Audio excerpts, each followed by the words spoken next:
There's never a shortage of volunteers when the California Department of Fish and Wildlife plans its annual count of desert bighorn sheep in the San Gabriel Mountains.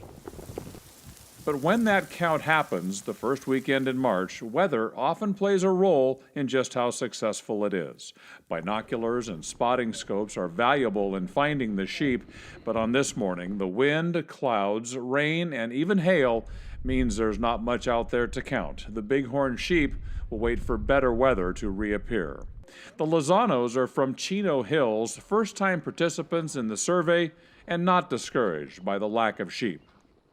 And we've hiked around here all the time, but we've never given back in the sense that we're, helping out with conservation. So yeah, it's interesting. When the weather does cooperate, the sheep are located and counted in several different sections of this mountain range north of Ontario. Some volunteers hike a mile uphill to their counting location. The more adventurous go much further into the hills, sometimes up and over boulders or through streams to find their designated counting spot. Debbie Miller-Marsky helps run the Society for the Conservation of Bighorn Sheep. 14 times she's happily hiked into the mountains for this project. When you get out in the environment and you're with a lot of positive people, the day wasn't a wasted day. It's a memorable day. Even if I stayed home, I wouldn't remember what I did a month later, but I'm going to remember this day all year long. The sheep have been counted every year since 1979. At one time, the San Gabriel population was about 740.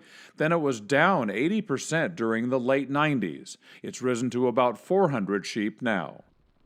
Biologists consider food availability, habitat loss, weather patterns, and fire history when trying to determine what helps or hurts the sheep population.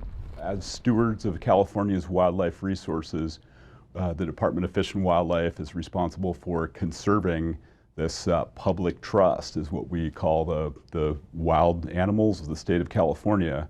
The survey doesn't just rely on volunteer counters on the ground. Biologists also fly over the San Gabriels for a second population estimate. That's why this year's count wasn't a total loss. The weather the day before allowed for a helicopter to spend time above the sheep. A key part of the survey is tracking the younger animals. Is reproduction looking well? So one of the things that we really look at is how many lambs from last year have survived to this year. So we did get some decent numbers, sort of sample of that, where we can look at that recruitment, is what we call it, the recruitment ratio. And that gives us an indication if the population's doing okay, growing. With the 2020 survey in the books, biologists will soon start planning for 2021.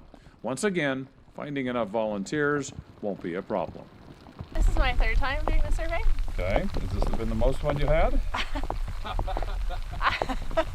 It's actually pretty fun being out here.